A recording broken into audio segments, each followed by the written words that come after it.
नमस्कार, प्रभा साक्षी news network पर आप सभी का स्वागत है। राष्ट्रीय स्वयंसेवक संघ यानी आरएसएस अपने शताब्दी वर्ष की तैयारियों के अंतर्गत इस बार विशेष रूप से समाज के विभिन्न वर्गों तक पहुंच बनाने की कोशिश कर रहा है। संघ ने इस वर्ष विजयादशमी के अवसर पर महाराष्ट्र के अमरावती में आयोजित कार्यक्रम में भारत के मुख्य न्यायाधीश बी.आर. गवई की माता डॉक्टर कमलताई गवई को मुख्य अतिथि के रूप में आमंत्रित किया है। यह निमंत्रण केवल एक पारिवारिक या सांस्कृतिक संदर्भ नहीं है, बल्कि एक गहरे राजनीतिक और वैचारिक संदेश के रूप में भी देखा जा रहा है। हम आपको बता दें कि डॉक्टर कमलताई गवई स्वर्गीय आर.एस. गवई की पत्नी हैं, जो विदर्भ में अंबेडकरी आंदोलन के एक बड़े नेता रहे हैं और महाराष्ट्र के गवर्नर सहित कई संवैधानिक पदों पर कार्य कर चुके हैं। उनका परिवार लंबे समय से बौद्ध आंदोलन और दलित चेतना से जुड़ा रहा है। यही कारण है कि संघ द्वारा उन्हें मुख्य अतिथि बनाना और उनका इसे स्वीकार करना बहस का विषय बन गया है। हम आपको बता दें कि आरएसएस की स्थापना 1925 में विजयादशमी के दिन डॉक्टर के.बी. हेडगेवार द्वारा की गई थी। 2025 इसका शताब्दी वर्ष है और इस अवसर पर संघ ने देश भर में लाखों हिंदू सम्मेलनों और हजारों संगोष्ठियों का आयोजन करने का निर्णय लिया है। नागपुर में संघ प्रमुख मोहन भागवत का पारंपरिक विजयादशमी भाषण 2 अक्टूबर को होगा, जबकि अमरावती का कार्यक्रम एक तरह से स्थानीय स्तर पर इसकी श्रृंखला का हिस्सा है। संघ की यह रणनीति केवल हिंदू समाज के भीतर संगठनात्मक शक्ति बढ़ाने तक सीमित नहीं है, बल्कि वह उन वर्गों तक भी पहुंचना चाहता है जो ऐतिहासिक रूप से संघ से दूरी बनाए रखते आए हैं। दलित समुदाय और अंबेडकरी आंदोलन संघ के लिए लंबे समय से चुनौती रहे हैं। ऐसे में डॉक्टर कमलताई गवई जैसी शख्सियत को मंच पर लाना संघ की इस कोशिश का हिस्सा माना जा सकता है कि वह अपने प्रति विरोधी माने जाने वाले वर्गों के भीतर भी संवाद का रास्ता खोले। हम आपको बता दें कि इस निमंत्रण को स्वीकार करने पर राजनीतिक हलकों में कई सवाल उठे हैं। गवई परिवार के सदस्य और डॉक्टर कमलताई गवई के पुत्र राजेंद्र गवई ने साफ कहा है कि व्यक्तिगत और राजनीतिक रिश्ते अलग अलग होते हैं। उन्होंने यह भी जोड़ा कि उनकी विचारधारा मजबूत है और वह इसे किसी भी परिस्थिति में नहीं छोड़ते। यह बयान इस दृष्टि से महत्वपूर्ण है कि इससे संघ के मंच पर उपस्थिति को किसी राजनीतिक सहमति के रूप में नहीं, बल्कि विचारधारात्मक संवाद या सांस्कृतिक संपर्क के रूप में प्रस्तुत करने की कोशिश की जा रही है। यहाँ सबसे बड़ा प्रश्न यह है कि क्या यह घटना केवल व्यक्तिगत स्तर पर आमंत्रण स्वीकार करने भर तक सीमित है या इसके पीछे कोई बड़ा राजनीतिक निहितार्थ भी है। संघ यदि गवई परिवार जैसे प्रतिष्ठित नामों को अपने मंच पर लाने में सफल होता है तो यह दलित समाज में उसके प्रति धारणा बदलने का एक कदम हो सकता है। हालांकि यह भी ध्यान रखना होगा कि दलित राजनीति की अपनी जटिलताएं हैं। आर.एस. गवई स्वयं जीवन भर अंबेडकरी आंदोलन के स्तंभ रहे और संघ की वैचारिकी से असहमत भी रहे।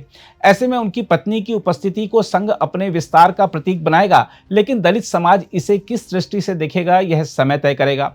हम आपको एक बार फिर बता दें कि अमरावती का यह कार्यक्रम संघ की उस व्यापक योजना का हिस्सा है जिसके माध्यम से वह समाज के सभी वर्गों तक पहुंचकर अपनी शताब्दी वर्ष को ऐतिहासिक बनाना चाहता है।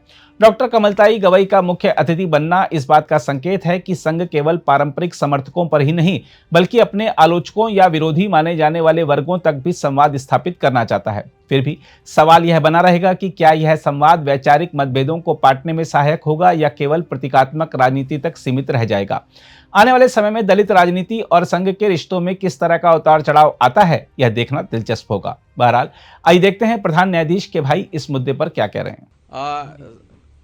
संघ का कार्यक्रम 5 तारीख को अमरावती में हो रहा है और वहाँ पे आदरणीय आई साहब को बुलाया गया। गवई साहब आई साहब ने वो निमंत्रण स्वीकार भी किया है।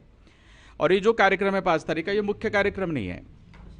मुख्य कार्यक्रम विजयादशमी के दिन में 2 अक्टूबर को नागपुर में है। इसके पहले भी मुख्य कार्यक्रम दिवंगत नेता बैरिस्टर राजाभाऊ खोब्रागडे जो राज्यसभा के डेप्यूटी चेयरमैन रह चुके, वो भी मुख्य कार्यक्रम में इसके पहले गए हैं। गवई साहब भी इसके पहले मुख्य कार्यक्रम में गए हैं, इसलिए आई साहब ने वो कार्यक्रम स्वीकारा। मैं बस एक ही कहना चाहता हूँ कि व्यक्तिगत संबंध और राजकीय संबंध अलग होते हैं। व्यक्तिगत संबंध अपन जब उसको निभाते हैं तो अपन अपने आइडियोलॉजी को नहीं छोड़ते हैं। हमारी आइडियोलॉजी पक्की है।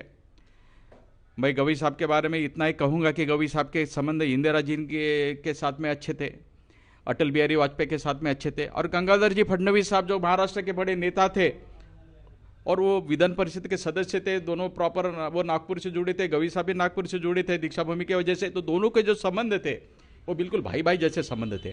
तो संबंध अलग होते हैं, आइडियोलॉजी अलग होते हैं। मैं तो ये कहना चाहता हूँ कि इंदिरा जी गांधी ने तब गवई साहब को कहा था कि तुम अगर हमारे पार्टी में आ जाते हो तो हम तुम्हें मुख्यमंत्री भी बनाएंगे, और मेरी बात मैं बताता हूँ कि मैं तो MBBS हूँ, पोस्ट ग्रेजुएट हूँ। उम्र के 28 साल में मैं सोमैया मेडिकल कॉलेज में बच्चों को पढ़ाता था, मेडिकल स्टूडेंट को पढ़ाता था। लेकिन मैंने भी अपनी आइडियोलॉजी कभी छोड़ी नहीं। सोनिया गांधी का मुझे 2009 और 14 में फ़ोन आया था कि तुम हमारे पंजा निशाने पे लड़ो, मैं नहीं लड़ा। 2024 में मल्लिकार्जुन खड़गे साहब ने उनके बंगले पे बुलाया, उन्होंने बोला कि हमारे पंजे पे लड़ाओ, तुम खासदार बन सकते हो। लेकिन मैं नहीं लड़ा। मैं आज अगर खासदार होता, लेकिन हम आइडियोलॉजी कभी भी बदलते नहीं हैं। आज हमारे बड़े भाई एक इम्पॉर्टेंट पोस्ट पे है, बड़े पोस्ट पे है, जो पोस्ट पे आज आने वाला कोई बुद्धिस्ट जाएगा या नहीं जाएगा, तो इसलिए कुछ विरोधकों को इसका अच्छा नहीं लगता है। वो अपने कार्यकर्ताओं के द्वारा अपना जो है गवी परिवार के बारे में उल्टा सुल्टा बोलते हैं। गवी परिवार ने हमेशा सभी के लोगों के साथ संबंध रखे, सभी जाति धर्म के लोगों के साथ संबंध रखे और सभी धर्म का आदर भी किया। बुद्धिस्ट होते हुए कभी भी उन्होंने अन्य धर्म का कभी अनादर नहीं किया।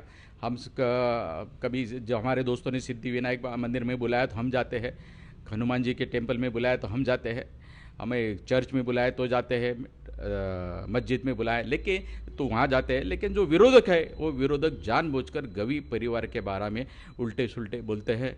मैं अभी अपना बाइट ख़त्म होने के पूर्व एक ही बात बताऊंगा कि अटल बिहारी वाजपेयी पंतप्रधान बनने जा रहे थे, मेरे ख्याल से 1999 की बात हो या 98 की बात हो, कि एक होड़ से उनका पंतप्रधान पद धोखे में था।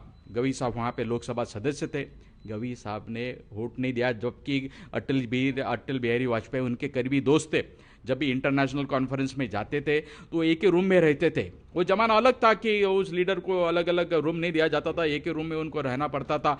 तो गवी साहब एक बेड पे रहते थे, अटल बिहारी वाजपेयी एक बेड पे रहते थे। लेकिन जब पंतप्रधान का चुनाव के वक्त उनका जो लोकसभा का मत था वो उन्होंने अटल जी को नहीं दिया, क्योंकि वो अपने आइडियोलॉजी से दूर नहीं रहे।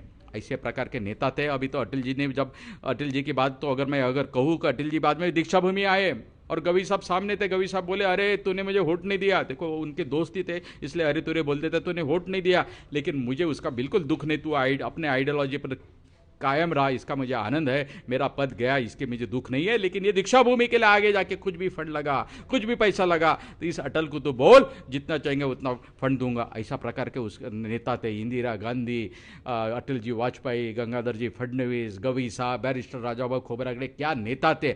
आज ऐसे नेताओं की कमी हमें महसूस हो रही है। हमारे माँ साहब ने अभी तक कोई निर्णय नहीं लिया है, लेकिन कोई भी निर्णय वो ले ले, एक बेटे के नाते और रिपब्लिकन पार्टी ऑफ इंडिया के सरचिटनीस के नाते मैं उनके पीछे खंबीर रहूंगा। लोगों को बोलना है तो लोगों को बोलने दो, कुछ लोग बोलेंगे भी थे, लेकिन तारीफ करने वाले भी बहुत लोग हैं।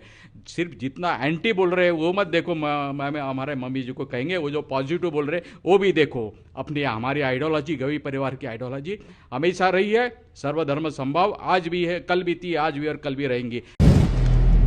अगर आप भी लेना चाहते हैं देश दुनिया की तमाम जानकारी तो आज ही सब्सक्राइब करें हमारे चैनल को। साथ ही नीचे दिए बेल आइकन को जरूर दबाएं ताकि हर अपडेट आप तक पहुंच सके।